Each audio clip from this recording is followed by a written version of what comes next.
Justement, face à cette situation, il y a lieu, puisqu'on interroge et qu'on met le doigt ainsi sur un problème ou des problèmes qui auraient généré ce résultat, cette contre-performance au baccalauréat, 22% de réussite pour la session 2011 au Bénin. Sur quoi, d'aussi loin que vous appréciez le diagnostic, sur quoi doit-on mettre le doigt comme étant le principal obstacle, le principal problème ou les principaux problèmes? Merci beaucoup pour la question. Le diagnostic, si nous analysons cet échec dans notre laboratoire de réflexion pour le développement, si nous posons un diagnostic, le problème se situe à deux niveaux principaux. Le premier niveau du problème, c'est le contenu de la formation qu'on offre et puis la méthode aussi d'organisation dans le système. Donc, c'est à ces deux niveaux que se situe le problème. Aujourd'hui, nous avons eu 80% d'échecs au bac.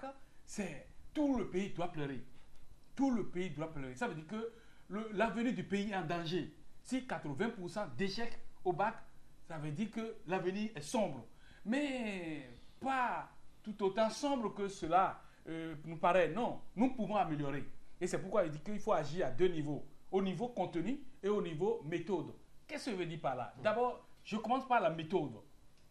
Au niveau méthode, dans notre système éducatif, et quand quelqu'un échoue, prenons les 80%, parce que pour moi, 78%, c'est 80%. Les 80% d'échecs au bac maintenant, si c'était 100 000 enfants, on a eu 78 000 d'échecs. Ça veut dire que sur les 78 000 de candidats qui ont échoué là, alors il y a des gens qui ont, si la moyenne était 10 là, il y a des gens qui ont eu 9, il y a des gens qui ont eu 8, il y a des gens qui ont eu 7. Ça veut dire qu'ils ont échoué dans certaines matières et ils ont réussi dans d'autres matières. Mais la grande interrogation face à laquelle je ne trouve pas de réponse, c'est que le bac est le premier diplôme universitaire. Mais en Afrique, et principalement dans le contexte francophone, le bac est trahi. Le bac n'est pas vraiment considéré comme le premier diplôme universitaire parce que les diplômes universitaires s'obtiennent avec plusieurs sessions. Quand vous échouez à une session, vous avez la chance de passer encore une seconde session, vous allez encore à une deuxième session. Et moi, je propose que le changement, le travail qu'on doit faire au niveau de la méthode est que ça soit plusieurs sessions, 3 sessions au moins. C'est-à-dire que sur les 80% d'échecs de la fois dernière que nous avons présentement, qu'on essaye de rappeler les enfants les candidats qui ont échoué dans telle matière et qui nous présentent encore un mois après, qui se présentent encore un mois après dans une session où ils vont composer que dans les matières où ils ont échoué. Parce qu'ils ont déjà réussi dans certaines matières. Pourquoi reprendre encore ça?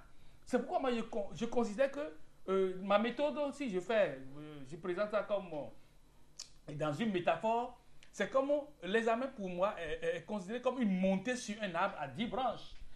Quand vous montez jusqu'à 8 branches, vous avez échoué. Vous n'avez pas pu atteindre la 10e branche. Mais vous n'allez pas descendre jusqu'au sol pour reprendre la montée. Vous devez rester à la 8e branche. Essoufflé que vous êtes, vous devez rester là, respirer un peu et puis monter encore. Toucher facilement les 2 dernières branches qui restent et donc vous allez gagner, vous allez réussir. Ça veut dire que l'étudiant qui a échoué dans 2 matières ou 3 matières, on l'aide à reprendre dans ces 2 ou 3 matières et il a la chance de rattraper. Donc le bac serait vraiment alors là un premier diplôme universitaire offrant plusieurs sessions aux candidats qui échouent pour qu'ils puissent réussir. C'est comme ça que nous allons faire première session, deuxième session, troisième session.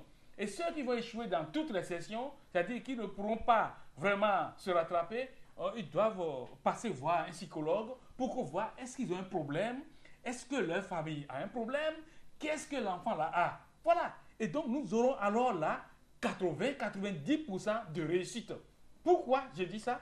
Parce que nous voulons une armée de jeunes, de candidats, une armée d'intellectuels pour faire le développement de ce pays et de l'Afrique. Mais si déjà nous bloquons 80% de jeunes, ceux-là, j'ai appris que sur les 80% d'échecs maintenant, à peine le cas va revenir encore à l'examen l'année prochaine. Les 60% iront vers les émigrants, seront perdus. C'est comme ça que nous sommes en train d'assassiner l'avenir de l'Afrique, l'avenir du Bénin, et nous devons révolutionner l'éducation en renversant, en inversant l'ordre des choses. Pour avoir désormais à peine 5% d'échec et 95% de réussite. C'est ça le développement du Bénin et de l'Afrique.